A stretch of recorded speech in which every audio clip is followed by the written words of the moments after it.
Hey guys, Ghost38 here. Today I'm bringing you a review of issue 2 of Conan Serpent War. Because I went after the first issue, I thought I'd give you guys a look at the second one. I picked this up the other day.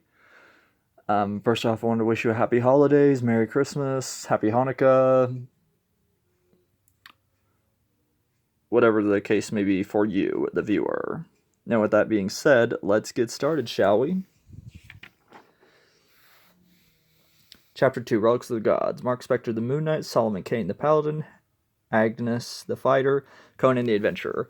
Across time, these four warriors were observed by James Allison, a dying, bedridden man with the unique ability to see his heroic lives.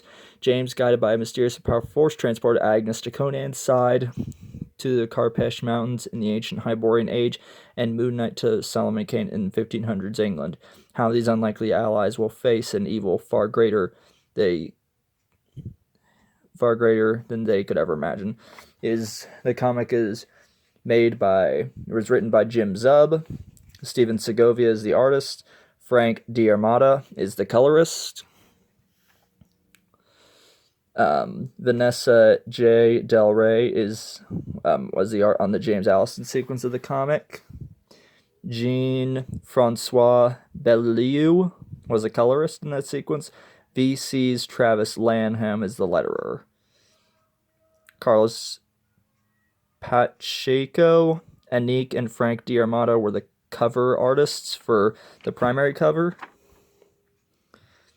Luke Ross, Nolan Woodard, I'm not going to bother butchering that name, Giuseppe Camuncoli, and Jean-Francois Bellieu connecting on the variant covers.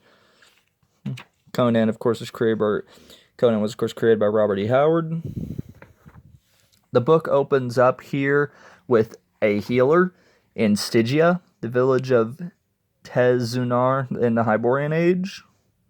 She's attending to the sick and needy. People are happy, of course, to have her around, but secretly she is an acolyte of Set, the main villain in this series. He communicates with her. He talks to her and warns her of the hero's coming.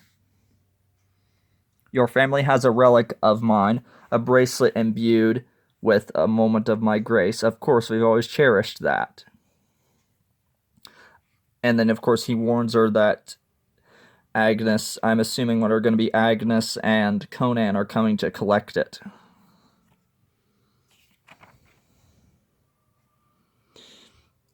You've been given a debt, now it's time to repay it.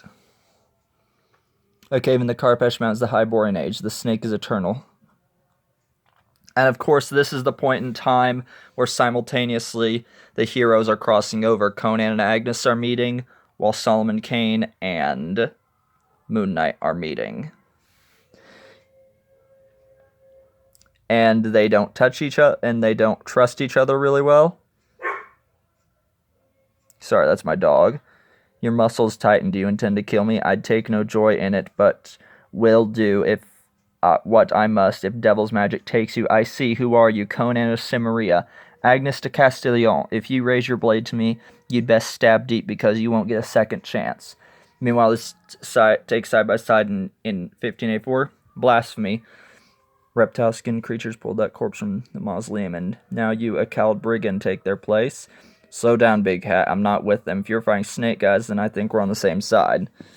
My side is under God's light. Be you Christian or heathen? Let's go with pagan, Christian, compatible. I see. Who are you? I'm Moon Knight. Solomon Kane.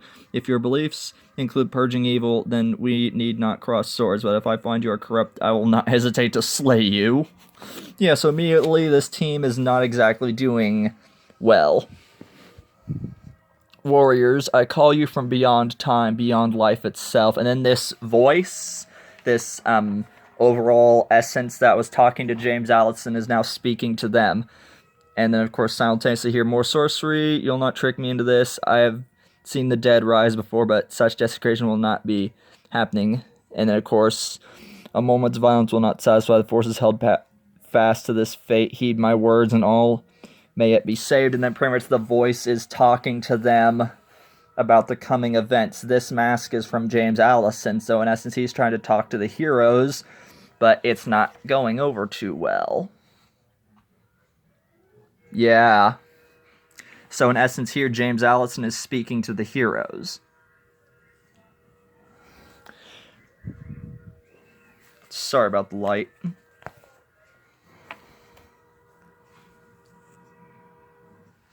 I cannot control the road of dark destiny laid out before us, but if we do not travel it together, I know all will be lost. You see it, don't you? You see it too, don't you? The faith you cherish set aflame, the mind you shared fragmented beyond repair, the freedom you fought for crushed underfoot, the nightmares you glimpsed conquering your soul and land you walk upon. We can stop it together. So in essence, James Allison is talking to the heroes, and it gives a little bit of backstory for each person.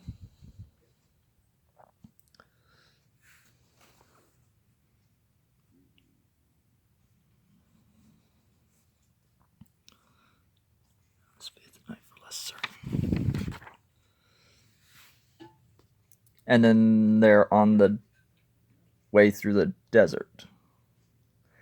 He's like, slow down, okay? It's like, I know how to ride a horse. It's not about skill in the saddle, but the desert feeds corpses of the impatient. We do not give these horses enough water. They'll drop dead from the heat. The mask hasn't spoken in days. Yeah, in this approach, they're on their journey after Allison spoke with them. They immediately get attacked by one of Set's acolytes. At least what I assume is Set's acolyte. More snakes. More damn snakes. You said you're deadly with a sword. Now time to prove it.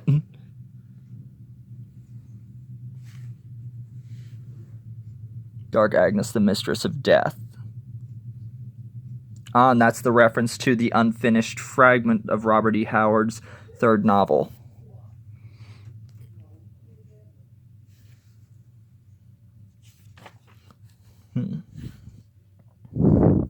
Meanwhile, this crosses back with Solomon Kane and Moon Knight. They're pretty much brought James Allison's head with them along. Not at all. There are other quests happening now. Happening always other times and places. He's referring to Agnes and Conan. And Moon Knight and Kane... not Kane. Yeah, Kane gets set upon by bandits, highwaymen. Kane shoots one of them. They take off. Moon Knight is hurt. Come on, focus. Texas Plains, 1936.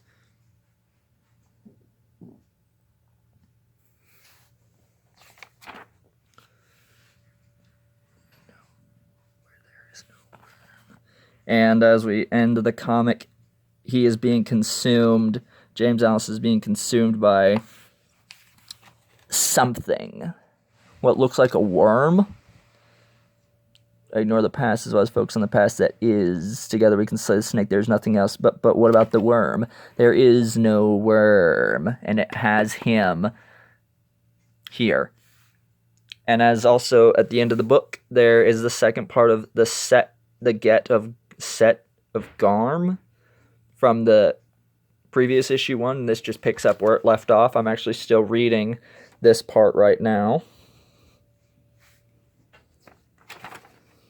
Issue 3 does not give a release date, sadly. And that's the end of the book. My thoughts, I actually pretty much enjoyed it. The story was really good. I'm just showing you guys there. The art's as great as always. The creative team did a really good job on this book, bringing all these characters together. And we are back. I have to say, I would give this issue on a scale of 1 to 10, I would give this another 9.5. I would give this a 9.5. This is really good. I look forward to seeing where issues 3 and 4 go from here, and hope that we get more side stories with these characters, or at least their own series. I understand that there's going to be a Dark Agnes comic series coming in February. I'll be curious to see how that goes. I read a couple issues of Conan.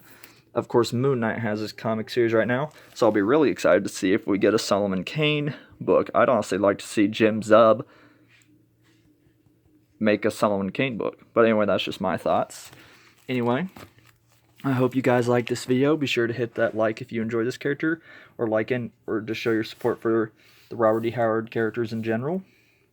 Comment below your favorite character, and be sure to hit that subscribe button to stay up to date with videos like this, and I will see you guys again next time with another video. Take care.